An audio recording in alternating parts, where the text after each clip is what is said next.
உச்சி வகுந்தெடுத்து பிச்சி பூ வச்ச கிளி பச்சை மலை பக்கத்துல மேயுதுன்னு சொன்னாங்க.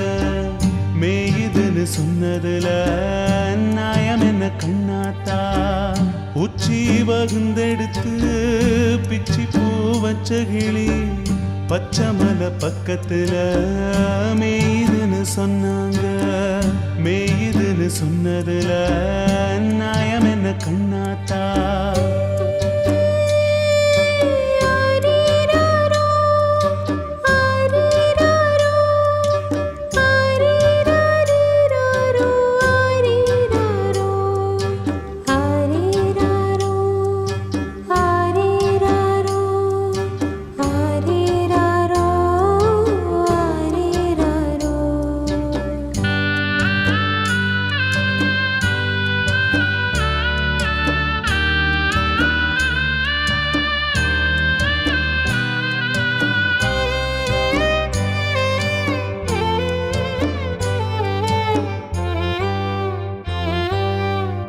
பட்டின மாடு கட்டி பால கறந்து வச்சா பால் திரிஞ்சு போனதுன்னு சொன்னாங்க.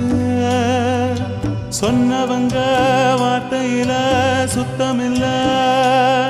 அடி சின்ன கண்ணு நானும் அத ஒத்துக்கல. உச்சி வகுந்தெடுத்து பிச்சி பூ வச்ச கிளி பச்சை மலை பக்கத்துல மேயுதுன்னு சொன்னாங்க.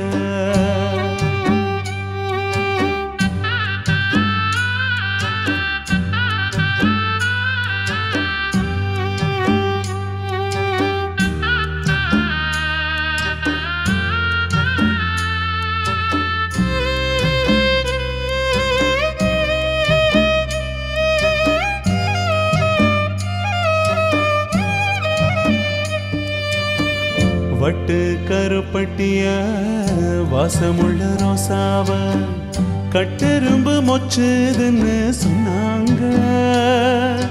கட்டுக்கத அத்தனையும் கட்டுக்கத அத சத்தியமா நம்ப மனோ ஒத்துக்கல.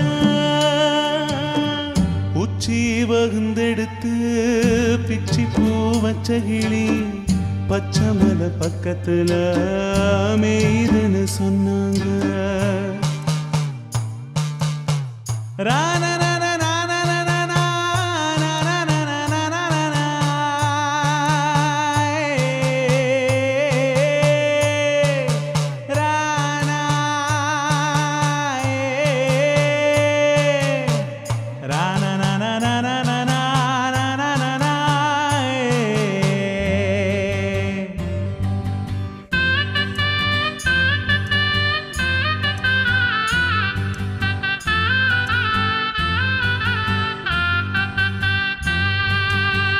பொங்கலுக்கு செங்கரும்பு பூவான பூங்கரும்பு செங்கரையா தின்னதுன்னு சொன்னாங்க.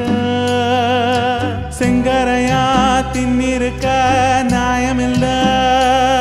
அடி சித்தகத்தி பூவிழியே நம்பவில்லை. உச்சி வகுந்தெடுத்து பிச்சி பூ வச்ச கிளி பச்சை மலை பக்கத்துல மேயுதுன்னு சொன்னாங்க. மேயுதுன்னு சொன்னதுல நியாயம் என்ன கண்ணாத்தா? உச்சி வகுந்தெடுத்து பிச்சி பூ வச்ச கிளி பச்சை மலை பக்கத்துல மேயுதுன்னு சொன்னாங்க. மேயுதுன்னு சொன்னதுல நியாயம் என்ன கண்ணாத்தா?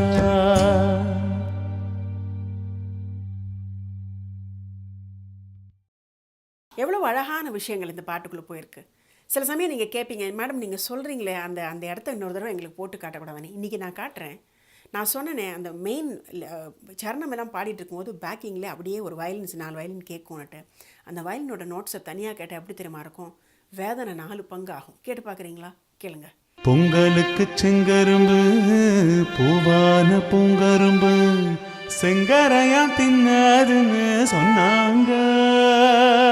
செங்கரையா தின்னிருக்க நியாயமில்ல. அடி சித்தகத்தி பூவிழியே